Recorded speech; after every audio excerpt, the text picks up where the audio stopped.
नमस्कार, मैं हूं सौरभ शर्मा। आप देख रहे हैं कुरुक्षेत्र। आप सबका बहुत बहुत स्वागत है। कांग्रेस पार्टी जिस बात को सुनने का इंतजार पिछले कई वर्षों से कर रही थी, वो दिन आज आ गया। ममता बनर्जी ने आज एक बहुत बड़ी बात कह दी है। ममता बनर्जी ने आज खुलकर कहा कि हम कांग्रेस पार्टी का समर्थन करने के लिए तैयार हैं। बस कांग्रेस पार्टी जहां जहां मजबूत है वहां वो लड़े और टीएमसी वहां उनका साथ देगी। ये कर्नाटक चुनावों में कांग्रेस पार्टी की जीत का असर है। विपक्ष को लगने लगा है कि कर्नाटक फॉर्मूला 2023 में राज्यों के चुनाव में और फिर 24 में केंद्र के चुनाव में वाकई कोई करिश्मा कर सकता है और मोदी को हराया जा सकता है। विरोधियों को अब यह लग रहा है कि मोदी की लहर अब हल्की पड़ रही है और हिंदुत्व और राष्ट्रवाद, जो नरेंद्र मोदी की सबसे बड़ी अपील है, वो भी अब शायद अपने चरम तक जा पहुंची है। अब दूसरे मुद्दों का वक्त है और विपक्ष अपने वोटों का डिवीजन रोककर नरेंद्र मोदी के इस रथ को रोक सकता है। ममता बनर्जी ने कहा है कि जो दल जिस राज्य में मजबूत हो वहां वो बीजेपी के खिलाफ लड़े। कांग्रेस पार्टी 250 सीटों पर मजबूती के साथ बीजेपी को टक्कर दे।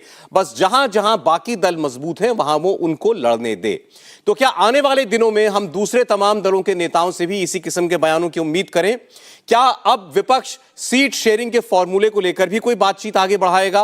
क्या कांग्रेस पार्टी को सेंटर स्टेज पर आने के लिए रास्ता देना शुरू किया जा चुका है? क्या कर्नाटक के बाद अब 2024 का चुनाव मोदी वर्सेस राहुल गांधी की तरफ जाना तय लग रहा है? क्या ममता बनर्जी के बाद दूसरे नेता भी पीएम फेस की अपनी अपनी दावेदारी वापस लेंगे? बड़े बड़े नेता नीतीश कुमार, शरद पवार, केसीआर, केजरीवाल, अब इन सब की क्या रणनीति होगी? विपक्षी एकता में चेहरे की लड़ाई में क्या राहुल गांधी सबसे आगे खड़े दिखाई दे रहे हैं? आज बात करेंगे इसी पर कुरुक्षेत्र में। पहले सुनते हैं ममता बनर्जी की बात। I think that wherever the regional party is very strong, suppose you see the Bihar, the Odisha, the Bengal, the Chennai, the Jharkhand,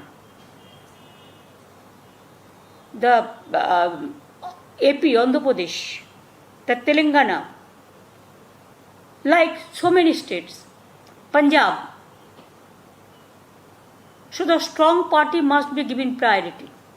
And wherever is the Congress strong, in their respective 200 seat or something, what we have already calculated, let them fight, we will give support, no, nothing is wrong.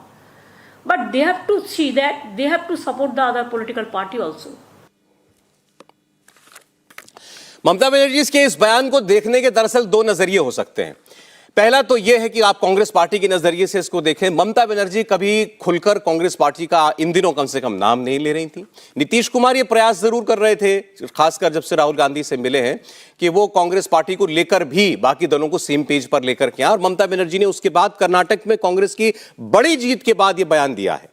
लेकिन इसमें बातें तो वो वही कह रही हैं जो पहले कह चुकी हैं कि कांग्रेस पार्टी खुद जहां लड़ती है, सीधे बीजेपी को टक्कर देती है, वहां वो लड़े और बाकी जगह हमको लड़ने दे। एक बार फिर सुनते हैं ममता बनर्जी की बात, फिर चलेंगे मेहमानों के पास। I think that wherever the regional party is very strong, suppose you see the Bihar, the Odisha, the Bengal, the Chennai, the Jharkhand,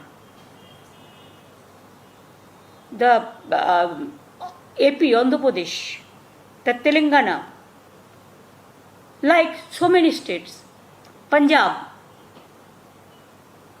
So the strong party must be given priority.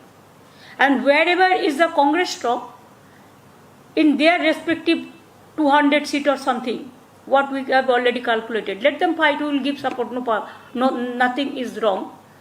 But they have to see that they have to support the other political party also. Prem Shukla ji हमारे साथ हैं Bharatiya Janata party से। प्रेम जी, आपका स्वागत है। राजीव रंजन जी JDU से हमें join कर रहे हैं। राजीव जी, आपका स्वागत है। मानव जायसवाल जी टीएमसी से हमारे साथ हैं। जायसवाल साहब का स्वागत है। और हर्षवर्धन त्रिपाठी जी हमारे साथ हैं, वरिष्ठ पत्रकार हैं। त्रिपाठी साहब, आपका स्वागत है। ममता बनर्जी ने आज एक्नॉलेज किया कर्नाटक की जीत के बाद कांग्रेस पार्टी को। क्या इस नजरिए से इसको देखना उचित होगा? और ममता बनर्जी क्या ये कह रही हैं कि कांग्रेस पार्टी अपनी उन 200 सीटों को लेकर के खुश रहे, उसी में वो संतुष्ट रहे और बाकी जगह बाकी क्षेत्रीय दलों को लड़ने दे? और इसमें उन्होंने एक तरीके से सीमित कर दिया कांग्रेस पार्टी को 200 सवा 200 सीटों पे। क्या इस तरीके से इसको उनके इस बयान को देखना उचित होगा? बहरहाल ये जरूर है कि कांग्रेस पार्टी की जीत के बाद कांग्रेस की महत्वाकांक्षाएं बढ़ी हैं। हालांकि कांग्रेस की तरफ से सभी नेताओं ने बड़े संतुलित बयान दिए हैं, किसी ने बहुत बड़ी बड़े बोल नहीं बोले, कई बहुत बड़ी बड़ी बातें नहीं की हैं।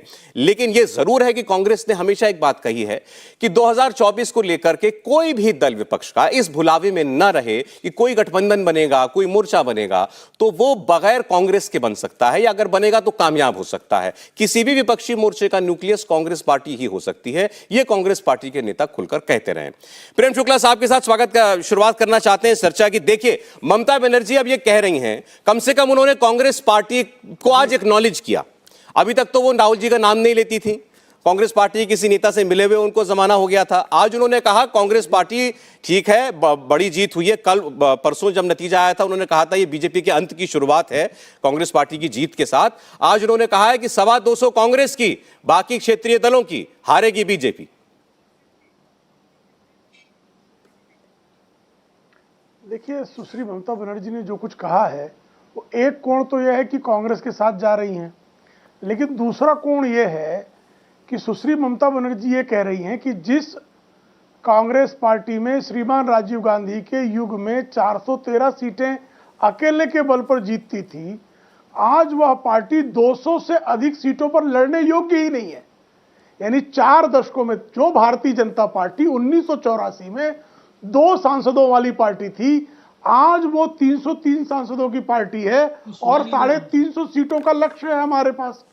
लेकिन दूसरी तरफ कांग्रेस इतनी संकुचित हो गई है कि अब वह 200 से अधिक सीटों पर लड़ने योग्य नहीं बची है। तो जो लोग श्रीमान राहुल गांधी के सिर पर जीत की पगड़ी बांधना चाहते थे, उनके लिए सबसे बड़ा संकेत है कि अब आपकी पार्टी जो है वो राष्ट्रीय पार्टी न रहकर बहुप्रादेशिक पार्टी हो गई है, और उसको जो है जो प्रादेशिक पार्टियां हैं उनके साथ या तो समन्वय करना है या प्रतिद्वंदिता करनी है। राष्ट्रीय पार्टी के रूप में अब कांग्रेस का अस्तित्व शेष नहीं बचा है। ये 2014 और 2019 के चुनाव और विविध विधानसभा चुनावों ने सिद्ध कर दिया है। उसी का परिणाम है कि सुश्री ममता बनर्जी आज इस तरह की राय, जो सुश्री ममता बनर्जी स्वयं राजीव गांधी के युग में कांग्रेस की युवा कांग्रेस के पदाधिकारी थी, वो लंबे समय तक कांग्रेस के मंत्रिमंडल का अंग रही है जी। लेकिन वही ममता बनर्जी अगर आज कांग्रेस के अवसान का संदेश दे रही है तो इस संदेश को भी छिपाया नहीं जा सकता। प्रेम जी, मुझे आश्चर्य इस बात का है कि आप कर्नाटक में अपनी ताजा हार के बाद कांग्रेस पार्टी का ऐसा विश्लेषण कर रहे हैं। ममता बनर्जी चाहती होंगी कि वो बंगाल में लड़े, निश्चिंत होकर के लड़े, उन्हें कम से कम विपक्ष की और पार्टियों की तरफ से कोई परेशानी का पर जो है परिश्रम ना करना पड़े। लेकिन आपने ये जो अभी सारा खांचा खींचा है कि उनका ये मानना है कि कांग्रेस पार्टी इतनी कमजोर हो गई है अब अभी 136 सीटें कर्नाटक में जीतने के बाद। जी देखिए, हमने तो कर्नाटक के विजय पर कांग्रेस को बधाई दी है। हमारे प्रधानमंत्री आदरणीय नरेंद्र मोदी जी ने अत्यंत विनम्रता पूर्वक उनको शुभकामनाएं दी है। लेकिन जो सुश्री ममता बनर्जी का आज का बयान है, 200 सीटों का आंकड़ा कोई मैंने तो दिया नहीं जी, ना यह आंकड़ा सौरभ शर्मा जी ने दिया, यह अंक तो सुश्री ममता बनर्जी का दिया हुआ है। और जब किसी पार्टी को जिसके 413 सांसद संसद में रहे हों, उसको अगर कोई नेता कहे कि 200 सीटें ही आप लड़िए, तो क्या विश्लेषण किया जा सकता है? अरे चलिए ठीक है, मैं मानव जायसवाल जी के पास जा रहा हूं। मैं वैसे ये कहना चाहता हूं कि हो सकता है ये मेरा अब ये मेरा मानना है ऐसा कि ममता जी ने शायद, क्योंकि कांग्रेस पार्टी के का मनोबल बहुत बढ़ा होगा, शायद बार्गेनिंग पावर बहुत बढ़ी होगी, उनको ऐसा लगता होगा, तो अब उसको प्रीएम्प्ट करने के लिए ममता जी ने शायद अपनी ओर से ऐसा बयान दिया है कि भाई बाकी सब ठीक है, आप एक राज्य में, बड़े राज्य में आप जीत गए हैं, लेकिन इससे ज्यादा और कुछ नहीं, हम जहां मजबूत हैं, हमारी मजबूती को आप समझिएगा और यहां पर आप ज्यादा उम्मीद हमसे मत कीजिएगा। मानव जायसवाल साहब, आप ममता जी के स्टेटमेंट को लेकर के प्रेम जी का आपने अभी एनालिसिस सुना कि कांग्रेस पार्टी को 200 में सीमित कर दिया बस। पहले तो सभी को मेरा नमस्कार है। पता नहीं मैं क्या बोलूं, प्रेम जी का जो आकलन होता है वो बार बार उस समय ले जाते हैं जब भाजपा को 2 सीटें थी, हमारे 2 का नारा बड़ा कामिल हुआ था उस समय। खैर याद मत दिलाइए, अभी पिछले अब वापस आप उसी तरीके की तरफ जा रहे हैं, उल्टी गंगा बहनी लगी है आपकी। खैर कोई बात नहीं। जहां तक बात है हमारी नेत्री का, सुश्री ममता बनर्जी का, जिन्होंने बंगाल को जिस तरीके से 34 साल के अंधकार से बाहर निकाला था, तो आपको याद होना चाहिए सौरभ जी, जब 2021 की जो जीत हुई थी, जो प्रचंड जीत हुई थी, और उसके बाद ही पूरे देश में एक ऊर्जा की लहर दौड़ी थी। ये आप मानेंगे, ये हमारे जितने पैनलिस्ट है वो मानेंगे, भाजपाई तो स्पेशली मानेंगे कि भाई वो जो दीदी बोल के, अरे इतनी भीड़ आई, मुझे मेरे समय नहीं आई, ये जो नारा वो क्रूर शासक दे रहे थे उस समय, उसके बाद क्या हुआ, पूरे देश में एक ऊर्जा फैली कि भाई इनको इनसे लड़ना नहीं है, इनको हराना है। और हमारी नेत्री ने जीत के बाद पहला काम क्या किया, हम दिल्ली पहुंचे, सुश्री सोनिया गांधी जी से हमारी मुलाकात हुई, दीदी की। हमारे जो नेता है, युवा नेता अभिषेक बैनर्जी जी, वो भी गए साथ में, राहुल जी से भी मुलाकात हुई। हमने विनम्रता से साथ मांगा कि अब समय आ गया है कि भाजपाइयों को हराना है और एकजुट होना है।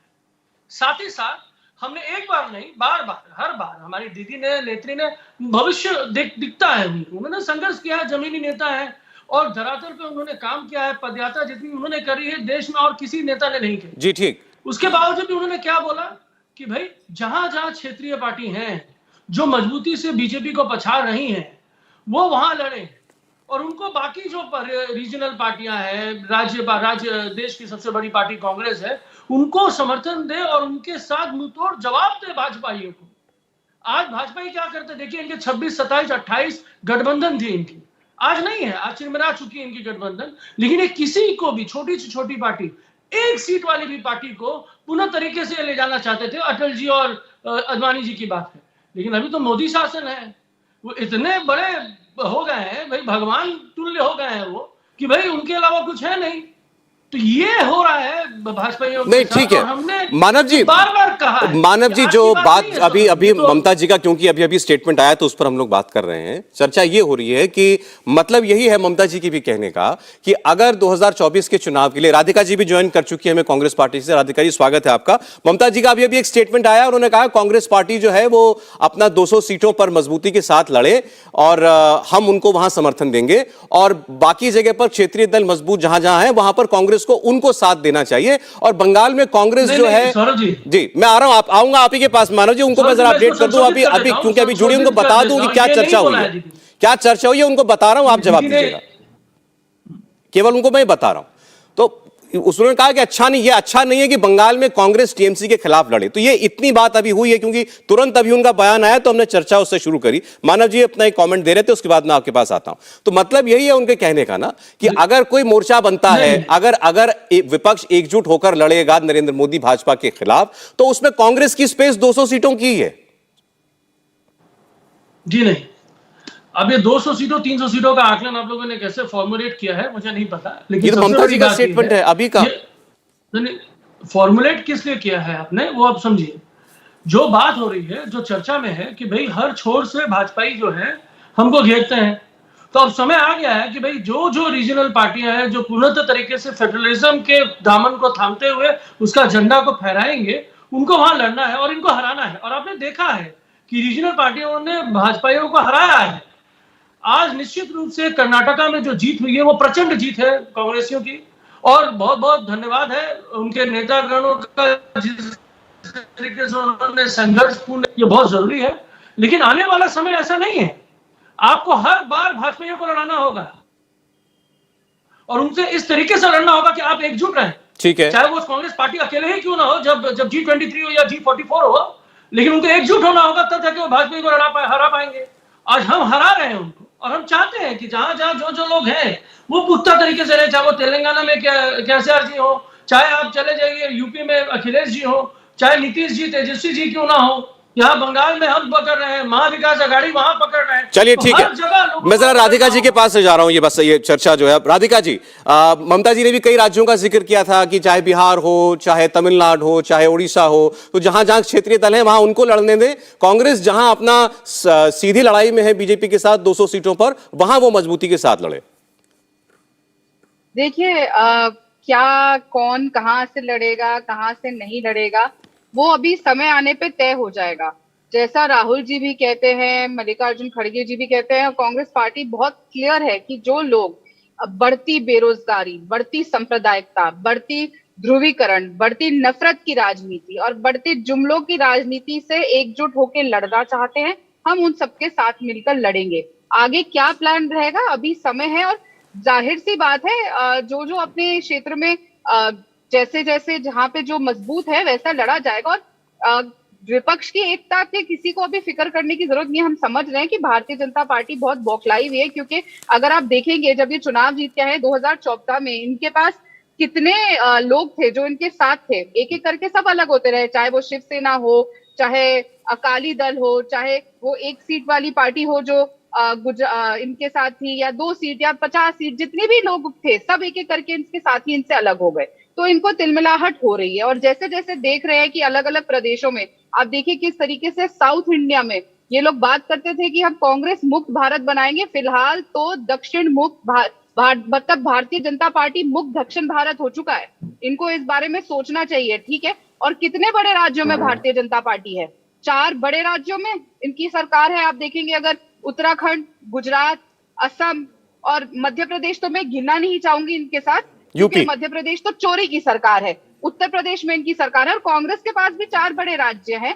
हमारे पास हिमाचल है, हमारे पास छत्तीसगढ़ है, राजस्थान है, कर्नाटक है। 2 प्रदेशों में चाहे वो झारखंड हो, तमिलनाडु हो, हमारी साथ मिलकर सरकार है। महाविकास आघाड़ी को इन्होंने गिराने का काम किया है। पर आप देखिए कि ये जो इनकी तिलमिलाहट हो रही है कि अब क्या होगा, अब क्या होगा, अभी तक तो ये ठीकरा किस पे फोड़ेंगे ये नहीं तय कर पाए। ठीक है। ऑपोजिशन कौन साथ लड़ेगा, कौन नहीं लड़ेगा, वो आने वाले समय में सबको पता एक चीज आपके लिए मैं और एक स्टेटमेंट और बता दे रहा हूं आपके लिए राधिका जी। एक तो ये बयान जो था ममता जी का अभी अभी खुद ब खुद आया, अभी 6 बजे से थोड़ा पहले ही उनका स्टेटमेंट अभी आया, इसलिए हमने इस पर चर्चा शुरू की। दूसरा, प्रशांत किशोर अभी तक राजनीतिक विश्लेषक कह लीजिए या पॉलिटिकल स्ट्रैटेजिस्ट थे, वो अब उन्होंने अपना एक मोर्चा खोला है, राजनीतिक मोर्चा, और वो बिहार में कुछ काम भी कर रहे हैं उस पर। उन्होंने ये कहा है कांग्रेस पार्टी को कर्नाटक की जीत पर बहुत खुश नहीं होना चाहिए। 2018 में भी कांग्रेस पार्टी ने ये राज्य जीता था और 2014 में क्या हुआ था कांग्रेस को पता है। देखिए, प्रशांत किशोर क्या कह रहे हैं वो जाने, वो क्या कर रहे हैं क्या नहीं कर रहे, भारतीय जनता पार्टी से पैसे लेके काम कर रहे हैं नहीं कर रहे हैं, वो जाने। प्रशांत किशोर कौन है मैं उसके ऊपर चर्चा भी नहीं करना चाहती। मैं फिर वापस आऊंगी। सवाल अभी देखिए बहुत क्लियर है। पहले तो भारतीय जनता कांग्रेस, मैं फिर बोलूंगी, ऑपोजिशन किसको साथ लेके चलेगी, किसको नहीं चलेगी। सिंपल सी बात है, क्या ममता बनर्जी जी जाएंगी भारतीय जनता पार्टी के साथ? नहीं जाएंगी। क्या शिवसेना इनके साथ जाएंगे? नहीं जाएंगे। क्या अखिलेश जी या मायावती जी उत्तर प्रदेश में हो गए, क्या वो भारतीय जनता पार्टी के साथ जाएंगी? नहीं जाएंगे। तो साफ है, ऑपोजिशन चाहे कोई और भी पार्टी हो, कोई भारतीय जनता पार्टी के साथ तो है नहीं। अब कौन किसके साथ होगा वो आगे जाके देख लिया जाएगा। लेकिन सबसे पहले जो आज की बात है, ये हमें जानना चाहूंगी भारतीय जनता पार्टी के प्रवक्ता से कि जो पूरी हार हुई है कर्नाटक में, जो प्रचंड जीत भारतीय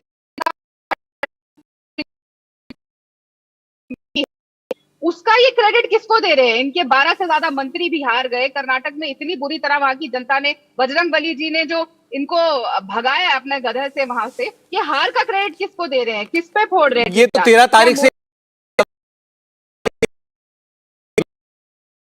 हमारे मेहमान रह गए, उनको चर्चा में ले आओ, फिर प्रेम शुक्ला जी आपकी इस बात का जवाब दे देंगे। राजीव रंजन जी, देखिए बहुत सारे लोगों का ये मानना है कि अब नीतीश कुमार जी जो है विपक्षी एकता के एक धुरी बने हुए हैं और उनके ये प्रयास हैं। अब ममता जी को भी इस पर आज बोलना पड़ा खुलकर, कांग्रेस पार्टी का नाम लेकर उनको ये बातें कहनी पड़ी। अभी अब तस्वीर अभी आ रही थी, हेमंत सोरेन साहब मिलने गए मल्लिकार्जुन खड़गे से अभी थोड़ी देर पहले। तो आज ममता जी के इस स्टेटमेंट को किस पर्सपेक्टिव में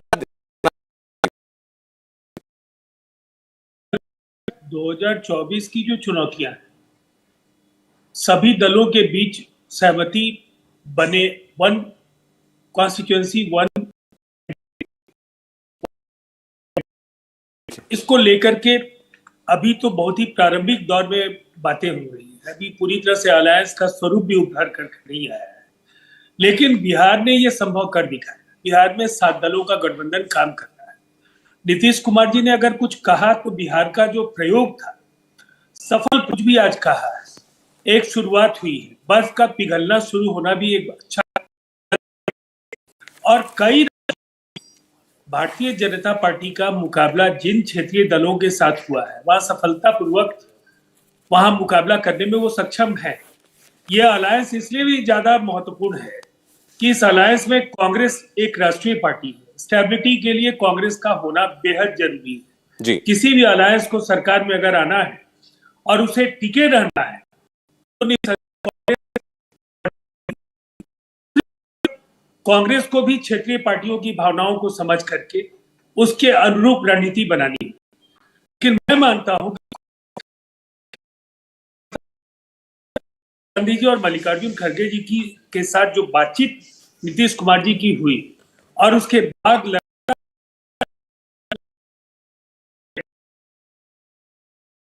2024 भारतीय जनता पार्टी के लिए दिवा स्वप्न हमारे लिए हो सकता है दिखता हो उन्हें, लेकिन उनकी राह मुश्किल तो हम लोग बनाने जा रहे हैं। जी ठीक है। और ये आंकड़े आज भी बता दें कि ये जहां है वहां चरम पर है, वहां से इनका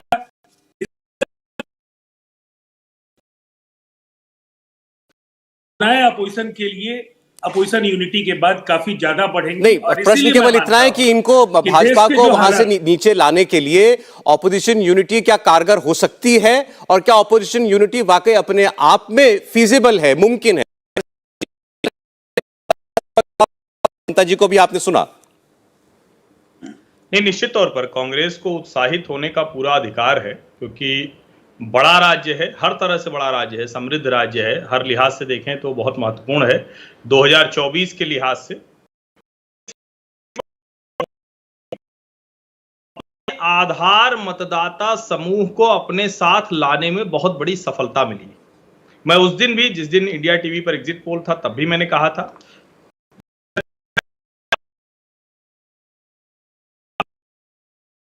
सफलता हासिल की है कर्नाटक की, इसका सीधा असर 2024 के चुनाव में देखने को मिलेगा। जिन जगहों पर समूह के साथ उसको लड़ाई में माना जाएगा, लेकिन वो आधार मतदाता समूह है कौन सा, उसकी सबसे बड़ी चिंता अलग अलग राज्यों से आती, लेकिन जहां सबसे बड़ी चिंता है वहां से वो चिंता आपके सामने आई। ममता जी जो कह रही हैं, अक्टूबर 2018 में शरद पवार जी का एक बयान मैं याद दिलाता हूं। उन्होंने कहा देश में 2004 जैसे हालात हैं, जैसे अटल बिहारी वाजपेयी जी की सरकार गई थी ठीक उसी तरह की स्थिति है। देश भर में हर क्षेत्रीय पार्टी मजबूती से लड़े, कांग्रेस अपना काम करे और हम लोग मिलजुल कर सरकार बना लेंगे। जी ठीक यही बयान अभी ममता जी दे रही हैं।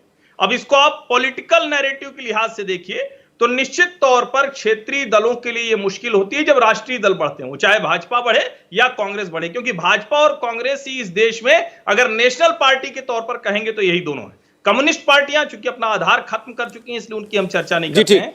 अब क्षेत्रीय दलों को लग रहा है कि मुसलमान मतदाता क्या भी लड़ेगी, ममता जी भी लड़ेंगी, अपनी जगह शरद पवार लड़ेंगे, समाजवादी पार्टी तो निश्चित तौर पर भाजपा के लिए एज हो विजन नहीं होना चाहिए। और अगर ममता जी के लिहाज से देखें तो कहेंगे बंगाल में मत आइए आप, हमने आपको बिल्कुल साफ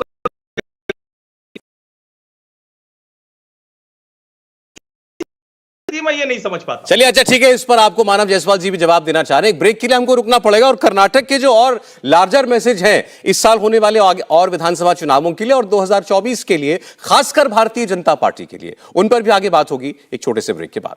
स्वागत है, आप देख रहे हैं कुरुक्षेत्र। कर्नाटक में कांग्रेस पार्टी की जबरदस्त जीत के बाद सिर्फ कांग्रेस ही नहीं, पूरा विपक्ष उत्साहित है। अब 2024 को लेकर के आगे की बातें होने लगी हैं। ममता बनर्जी का अभी स्टेटमेंट आया, उन्होंने कहा कांग्रेस पार्टी मजबूती के साथ उन जगहों पर लड़े जहां वो वाकई मजबूत है, जहां उसका जनाधार है, और क्षेत्रीय दलों को जहां वो मजबूत है वहां लड़ने दे, वहां वो दखलंदाजी ना करे, जहां कांग्रेस खुद लड़ रही है वहां उसको हम सपोर्ट करेंगे।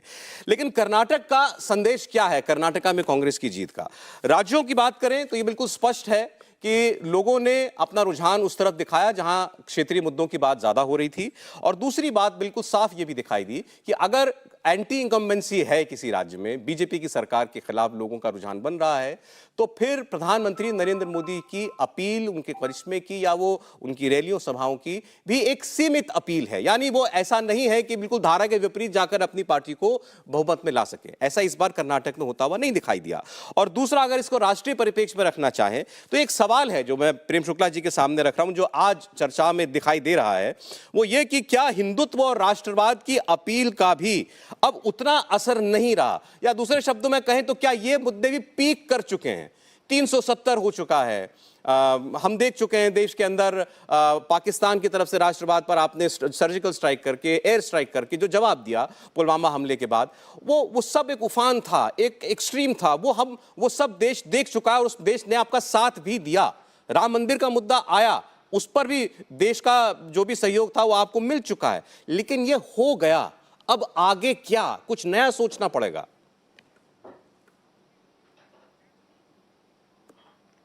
देखिए, भारतीय जनता पार्टी हमेशा अपने जो मुद्दे हैं उस पर कायम रहती है। हम 1952 में जो है हम समान नागरिक संहिता पर चुनाव लड़ रहे थे, हम जो हैं 370 पर चुनाव लड़ रहे थे। 1952 से लेकर 2019 तक हमको जो अपेक्षित सफलता चाहिए थी वो नहीं प्राप्त हुई, लेकिन जब हमको सफलता प्राप्त हुई तो हमने निर्णय लिया।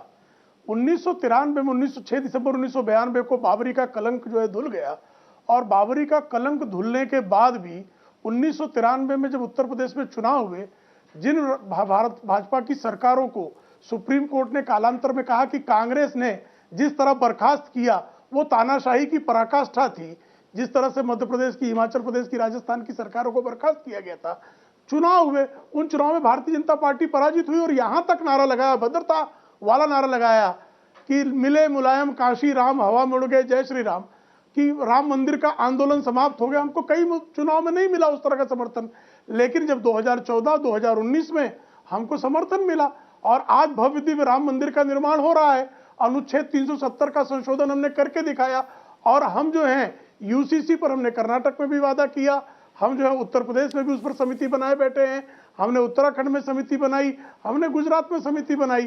तो हम जो हैं आज भी समान नागरिक संहिता को लेकर, कांग्रेस जो है संविधान निर्माताओं के आग्रह को ठुकरा कर मुस्लिम तुष्टीकरण के चक्कर में भले चली गई, समान नागरिक संहिता से भाग खड़ी हुई, लेकिन हम समान नागरिक संहिता पे खड़े हैं। तो हम अपने सिद्धांतों से समझौता नहीं करते। इसी का परिणाम है कि हम 2 से जो है 303 पहुंच गए, और जो सिद्धांतों से समझौता करते थे वो 413 से 44 तक गए। ये सारे लोगों ने देखा, और आज अगर सुश्री ममता बनर्जी उनको सिर्फ 200 सीटों तक लड़ने लायक समझ रही हैं, और इसमें अगर कांग्रेस को प्रसन्नता है तो उनको प्रसन्न होने के सारे जो है अधिकार है, प्रसन्न होने। मतलब चाहे यूसीसी का मुद्दा हो या ओवरऑल हिंदुत्व की बात हो, कांग्रेस आपकी लकीर वहीं की वहीं है अभी, मतलब वो पिच वही रहेगी अभी 2024 में भी। देखिए, हमारी सबसे बड़ी पिच तो विकास है, और विकास जिस तरह से जो है, जिसके हम उपनिवेश हुआ करते थे, और डॉक्टर मनमोहन सिंह बहुत बड़े अर्थवेत्ता थे, लेकिन भारत की अर्थव्यवस्था 10वें नंबर की थी। आदरणीय मोदी जी ने जो है 6 वर्षों में उसको 5वें नंबर पर ला दी। आज जो है भारत का पर कैपिटा इनकम बढ़ा है, भारत में स्वच्छता के नाम पे शौचालय बने हैं, मैं एक तस्वीर आपको दिखाता हूं, हो सकता है आपने देखी भी होगी, निर्माण हुआ है। ये बागेश्वर धाम के महाराज हैं धीरेन्द्र शास्त्री जी, ये बिहार पहुंचे, उनकी वहां पर हनुमान जी की कथा चलती है, तो वहां पर बीजेपी के 1 से लेकर के नंबर 10 सारे नेता पहुंचे, सब लेने के लिए उनको। केंद्रीय मंत्री गिरिराज जी एयरपोर्ट पर थे, सांसद मनोज तिवारी उनकी गाड़ी चला रहे थे, रविशंकर प्रसाद जी से लेकर आपके प्रदेश अध्यक्ष, सब लोग जो है वहां उनके सामने उनके दरबार में थे। तो लोग वहां, और तेजस्वी यादव ने जाने से इनकार कर दिया, और उनके छोटे भाई, बड़े भाई जो है तेज प्रताप, वो तो उन्होंने तो एक सेना सुनाए बनाई है वहां पर कि हम ऐसे लोगों को यहां पर उनकी जड़ें यहां जमने नहीं देंगे। तो मैसेज ये है कि बीजेपी अभी भी धर्म भरोसे कह लीजिए या हनुमान जी भरोसे ये है, कर्नाटक के बाद भी। देखिए, अब बहुत अच्छा प्रश्न है आपका। भारत की संस्कृति के साथ खड़े हैं।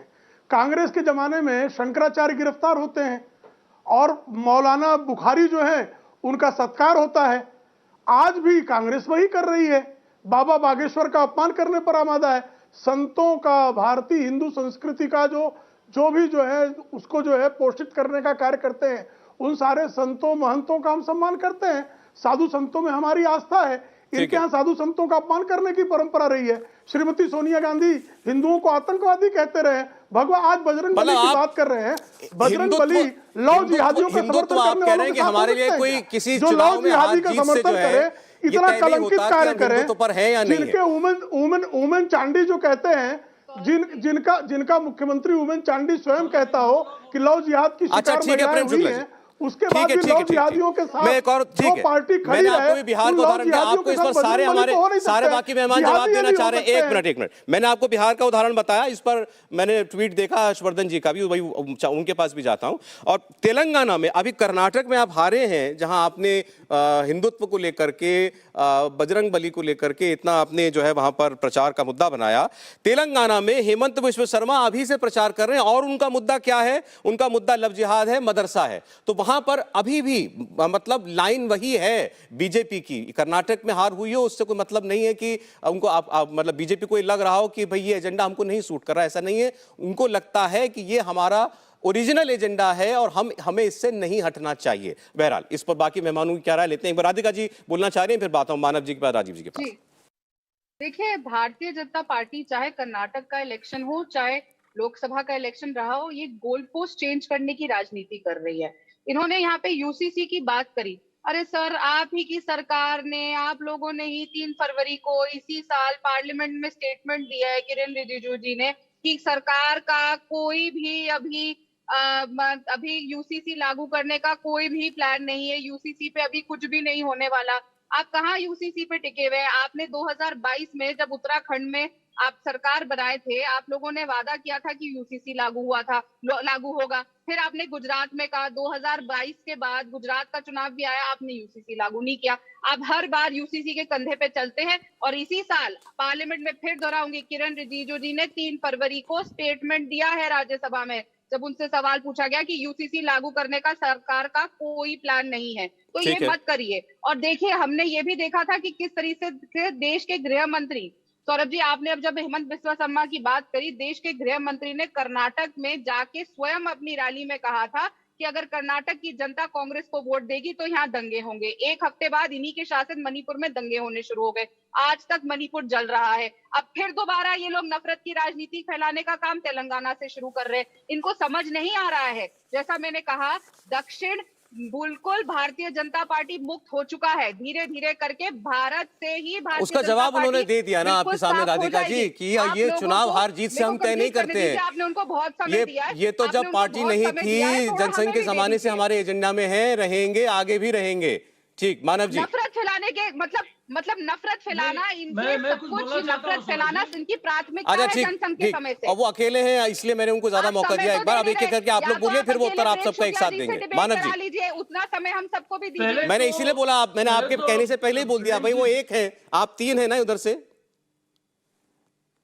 ना ठीक है, 2 है, वो लोग 2 है भाई राजीव जी है, राधिका जी है, मानव जी है ना? आप भी है, आप भी नहीं, वहां पे हर्षवर्धन मैं क्या हूँ? अकेले हर्ष प्रेम चल रहा है। कांग्रेस सौरभ पार्टी जी, अकेले ही लड़ती आई है। सुनिए, सौरभ जी, प्रेम भाई साहब को जब मैं सुनता हूँ तो बड़ा कभी-कभी बड़ा हास्यास्पद लगता है। राधिका जी, सिद्धांत, ऐसा ना हमारी करें, पार्टी का ऐसा जो ना करें। सिद्धांत है, हम सिद्धांत में कभी कटौती या कोई कमी नहीं करते। अरे पीडीपी से इन्होंने गठबंधन किया था, बोलते कि चिमटे से छूते नहीं, ये लोग तो खा लेते हैं। इनका देखिए, इनका चल चरित्र एक ही है। जब कश्मीर जल रहा था तो विश्वनाथ प्रताप सिंह जी की सरकार को सपोर्ट कर रहे थे। अरे 86-87 आपके एमपी थे, आपने सरकार नहीं गिराई। जब मंडल कमीशन हुआ, जब पूरे देश के बच्चे लहूलुहान हो रहे थे, तब आपने सरकार नहीं गिराई। लेकिन हाँ, जब आपका रथ रोका गया क्योंकि आपको पता चला वोट बैंक पॉलिटिक्स है, वोट नहीं मिलेगा, हिंदुओं का वोट चला जाएगा, फलाना का वोट चला जाएगा, तो आपने रथ निकाला। और ये है, हमारा देश बड़ा भावुक देश है। आप लोग जिस तरीके से डरपोक वाली राजनीति अगर करना चाहते हैं, दोहरा चरित्र वाली राजनीति करते हैं, तो आज का जो युवा है वो डरपोक नहीं है, वो रिस्क लेना जानता है, वो रिस्क एपिटाइट है उसकी। आप जो हिंदू मुस्लिम करके, तुष्टीकरण करके, ध्रुवीकरण करके, आप हिंदू मुस्लिम के अलावा आपके डिक्शनरी में कोई वर्ड है ही नहीं। अरे कर्म के नाम पे वोट मांगे ना, अभी कितना अच्छा लग रहा था, हमारी जीडीपी इतनी हो गई। सच्चाई है, डॉलर नीचे गिर गया। अरे हमारे देश में इतनी उपलब्धि हुई, हमारा देश का इतना बड़ा बजट हो गया। सच्चाई है कि 2014 से अभी तक 100 लाख करोड़ का कर्जा लाद दिया देश में। आपने बोला कि भाई हमने इतना इंफ्रास्ट्रक्चर डेवलपमेंट किए। सच्चाई है कि देश की नवरत्न कंपनियों को आपने बेच दिया। सच्चाई है कि मोदी सब पर भारी है, क्योंकि अदानी उसका साथी है। ठीक है, आपने अदानी को साथ लिया, पूरा देश भारी हो गया आप लोगों के लिए। ठीक, अब एक बार राजीव जी, क्योंकि हमने बिहार की बात की थी तो उन्होंने कहा कि गिरिराज जी ने तो कहा यहाँ तो पीएफआई को संरक्षण मिलता था, अब हम संतों का सम्मान करते हैं, इसमें क्या गलत है? जी राजीव जी। देखिए, कौन किसका समर्थन करता है इसकी कुछ बानगियां मैं आपको दे देता हूं, और ये प्रमाणित तथ्य है। सबसे पहले तालिब हुसैन शाह, भारतीय जनता पार्टी के स्थानीय जम्मू कश्मीर इकाई के अध्यक्ष के साथ तस्वीरें, देश के गृह मंत्री के साथ तस्वीरें, और उसे रियासी में लोगों ने बाजाबता विदेशी हथियारों के साथ उसे गिरफ्तार किया, उसे पकड़ने का काम किया, दबोचने का काम किया। अभी प्रदीप कुरुलकर संघ के वरिष्ठ कार्यकर्ता और डीआरडीओ के साइंटिस्ट पाकिस्तान के लिए जासूसी करते हुए पकड़े गए। इसके पहले इनके आईटी सेल के मध्य प्रदेश के कन्वीनर ध्रुव सक्सेना, उन्हें पाकिस्तान के लिए जासूसी करते हुए पकड़ा गया। अब इसके बाद पुलवामा, जिसको जमकर पुलवामा और बालाकोट को प्रधानमंत्री जी ने उन शहीदों की शहादत को वोट के लिए जिस कदर इस्तेमाल किया, उसके अनेक क्लिप्स हमारे पास अभी भी, अगर आप कहेंगे तो मैं दिखा दूंगा, जिसमें उन्होंने शहीदों के लिए वोट मांगे और बाजाप्ता भारतीय जनता पार्टी के प्रचार सभाओं में उन शहीदों के पोस्टर्स में।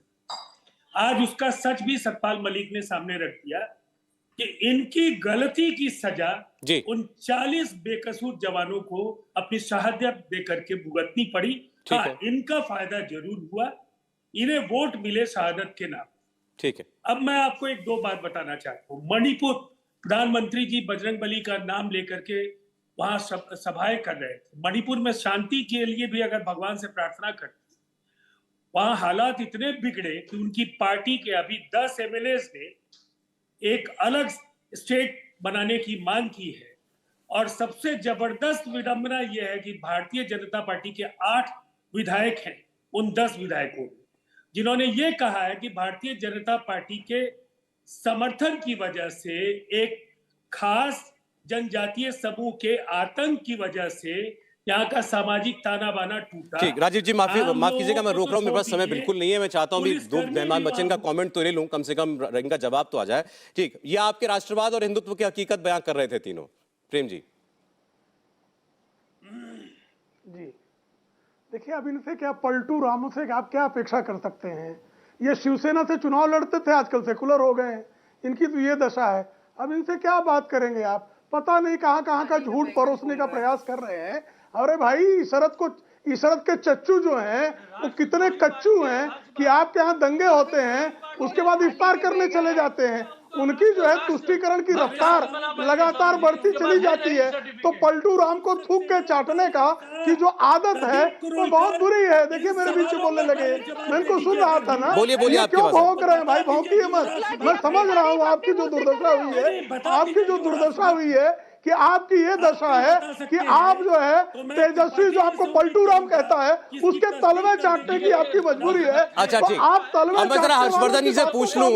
हर्षवर्धन जी, आपने जो पटना में धीरेन्द्र शास्त्री जी महाराज की सभा में बीजेपी नेताओं के जाने पर जो कहा कि ऐसा करने से बीजेपी का कोई भला नहीं होने वाला, तो क्या बीजेपी की हिंदुत्व की पिच जो है वो अब पुरानी हो चली है, या वो अब जहां तक जानी थी जा चुकी है, ये कहना चाहते हैं? और क्या ये पूरे देश पर लागू है या केवल बिहार पर?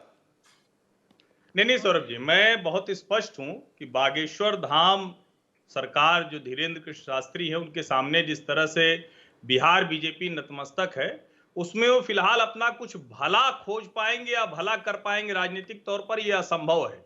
राजनीति नेता के जरिए लड़ी जाती है, राजनीति जनता को दिखती है कि कौन है, उसके जरिए लड़ी जाती है। हिंदुत्व की राजनीति से भारतीय जनता पार्टी हटेगी तो साफ हो जाएगी देश में। लेकिन मैं एक उदाहरण बताता हूं, जब देश में राम मंदिर आंदोलन चल रहा था और बड़े बड़े साधु संत, बाबा, शंकराचार्य, यहां तक कि स्वरूपानंद जी तो विरोध करते थे विश्व हिंदू परिषद का, लेकिन राम मंदिर के आंदोलन के सबसे बड़े नायक अशोक सिंघल जी थे। आपको यह ध्यान रखना पड़ेगा कि हिंदुत्व की जमीन देश उस तरह से देखता है राजनीतिक तौर पर, किसी एक साधु संत बाबा के पीछे खड़े होकर हिंदुत्व की राजनीति संभव नहीं है। और बिहार में नेतृत्व का अभाव आपको पीछे ही ले जाएगा अगर अब भी नहीं चेते। चलिए, इस वक्त इतना ही था। बहुत धन्यवाद आप लोगों का जुड़ने के लिए हमारे साथ। प्रेम शुक्ला जी, राधिका खेड़ा जी, राजीव रंजन जी, मानव जायसवाल साहब और हर्षवर्धन त्रिपाठी जी। कुरुक्षेत्र में आज बस इतना ही।